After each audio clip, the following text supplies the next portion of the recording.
Maka sebab itu, keputusan dibuat melihat kepada fasa-fasa plan pemulihan negara.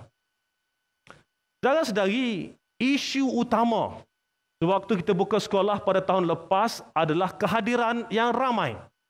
Kita tahu ramai ibu bapa kata SOP dalam sekolah dah cantik, tapi kat luar sekolah itu masih bersesak-sesak. Kat luar sekolah itu time masa nak datang ke sekolah atau masa nak disuraikan, cukup ramai ibu bapa menunggu anak-anak dan ini menimbulkan kesesakan. Ada yang kata tak guna SOP dalam sekolah cantik, tapi di luar sana itu keadaannya tidak tersusun. Maka kami bincang, kami lihat, kami perincikan apakah pendekatan yang terbaik, terutamanya mengambil kira Delta variant. Kita lihat apakah kita boleh kurangkan kapasiti di dalam bilik darjah. Dan jika boleh, bagaimanakah cara terbaik untuk melaksanakannya. Oleh demikian, untuk makluman saudara-saudari, apabila sekolah dibuka semula, berdasarkan fasa-fasa yang akan saya jelaskan sekejap lagi, perkara yang paling penting adalah kami akan pastikan supaya kehadiran ke sekolah pada satu-satu masa adalah hanya 50% daripada enrolment keseluruhan. Bagaimanakah kita nak laksanakannya? Kita akan laksanakan penggiliran minggu. Apa makna penggiliran minggu dalam konteks ini? Murid dalam satu kelas akan dibahagikan kepada 2 kumpulan. Maknanya, kelas 100% dipecahkan pada 2 kumpulan dan kita laksanakan pembahagian kepada 2 kumpulan ini untuk semua kelas. Ini bermakna secara keseluruhannya hanya 50% daripada keseluruhan murid akan datang ke sekolah pada satu-satu masa. Bagaimanakah kaedah ini akan dilaksanakan? Ya, kita perlu ingat, had jumlah murid dalam setiap kelas adalah 50% sahaja. Sebagai contoh, katakanlah kita ambil contoh kelas tingkatan 5A. Tingkatan 5A ini mempunyai murid seramai 36 orang. Maka tingkatan 5A akan dibahagikan kepada 2 kumpulan. 5A kumpulan 1 seramai 18 orang, 5A kumpulan 2 seramai 18 orang. Minggu pertama, murid kumpulan A akan datang ke sekolah secara bersemuka, dan murid kumpulan B akan berada di rumah untuk PDPR.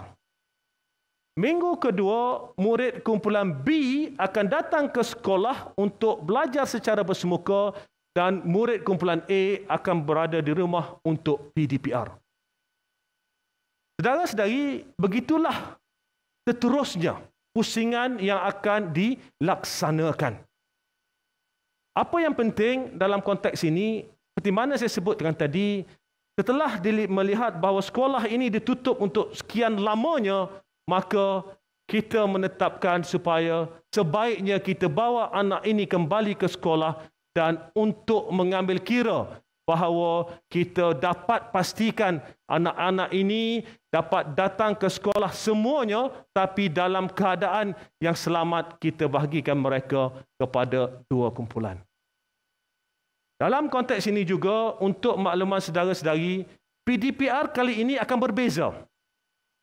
Ini kerana setiap guru akan mengajar murid-murid di sekolah, maka ada murid yang berada di rumah.